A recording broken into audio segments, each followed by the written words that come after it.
बोलो शिव शंकर भगवान की जय। कर्पूर गौरम करुणावतारम संसार सारम भुजगेन्द्रहारम सदा वसन्तं हृदयारविन्दे भवं भवानी सहितं नमामि।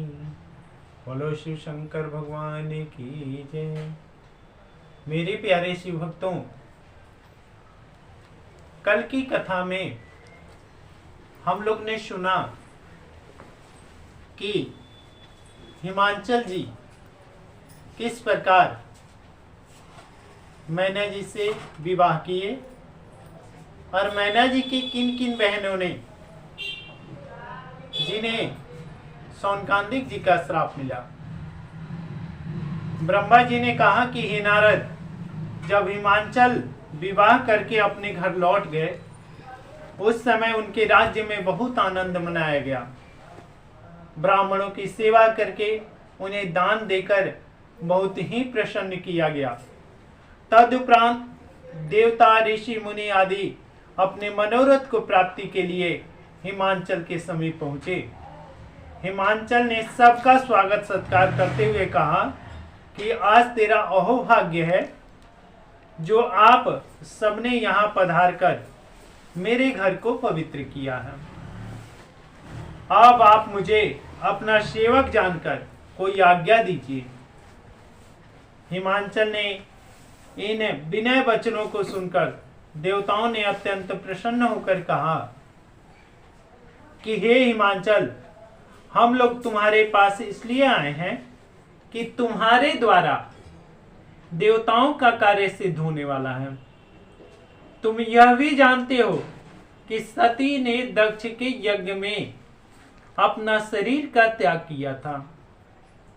अस्तुता अब तुम ऐसा उपाय करो जिससे वे तुम्हारे घर कन्या रूप में अवतरित हों, और ऐसा करने से तुम्हें भी आनंद की प्राप्ति होगी, तीनों लोक का भी कल्याण हो जाएगा।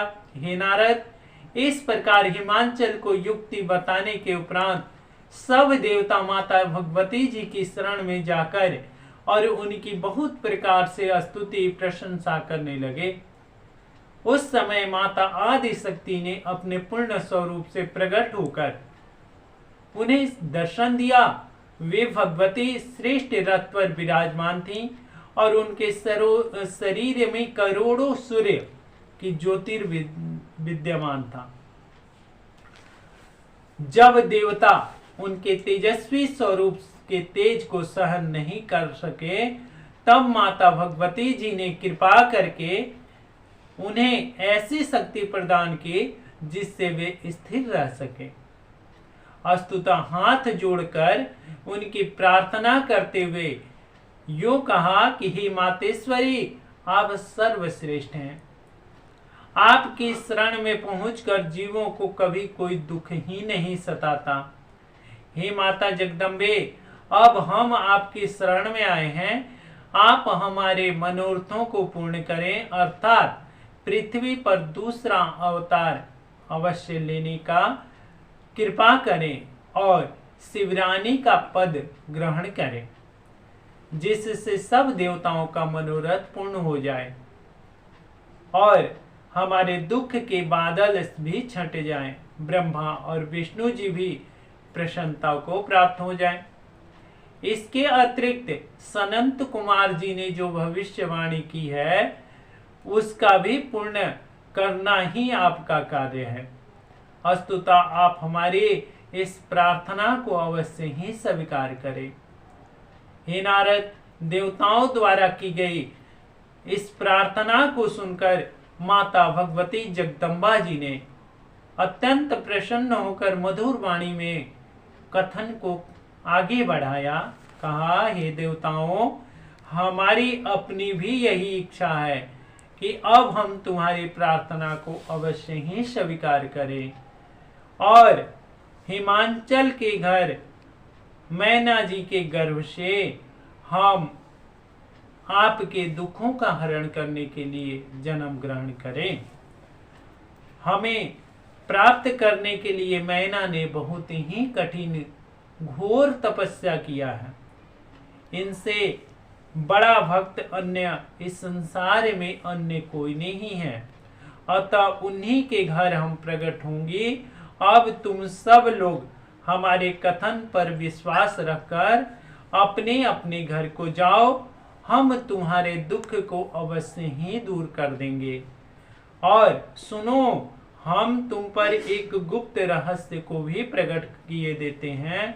वह यह है कि तुम सब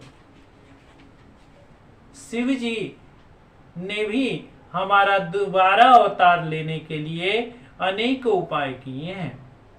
जब से हमने दक्ष प्रजापति के यज्ञ में शरीर को त्यागा है, तब से वे संसार से विरक्त होकर हमारे वियोग में अत्यंत दुखी होकर इस संसार से ही नाता को तोड़ दिया है। उन्होंने हमारे शरीर की भस्म को अपने शरीर में मल रखा है और हमारी हड्डियों की माला को कंठ में धारण कर रखा है। हमारे वियोग दुख में दुखी होकर वे अब तक अकेले वन वन विचरण कर रहे हैं और देवताओं की सभा में भी नहीं जाते। वस्तुतः तुम अपने मन में किसी प्रकार का संदेह मत करना, तुम्हारे संपूर्ण दुख अवश्य दूर हो जाएंगे। इतना कहकर माता भगवती जगदम्बा जी अंतर ध्यान हो गई। तब सब देवता भी उन्हें प्रणाम करके अपने अपने लोक को लौट गए। हे नारद, इस चरित्र को जो कोई सुनेगा अथवा इसकी प्राप्ति करेगा, उसे परम पद की प्राप्ति अवश्य होगी और उसके यहाँ धन धान्य संतान की निरंतर वृद्धि होती रहेगी। बोलो शिव शंकर भगवान की जय।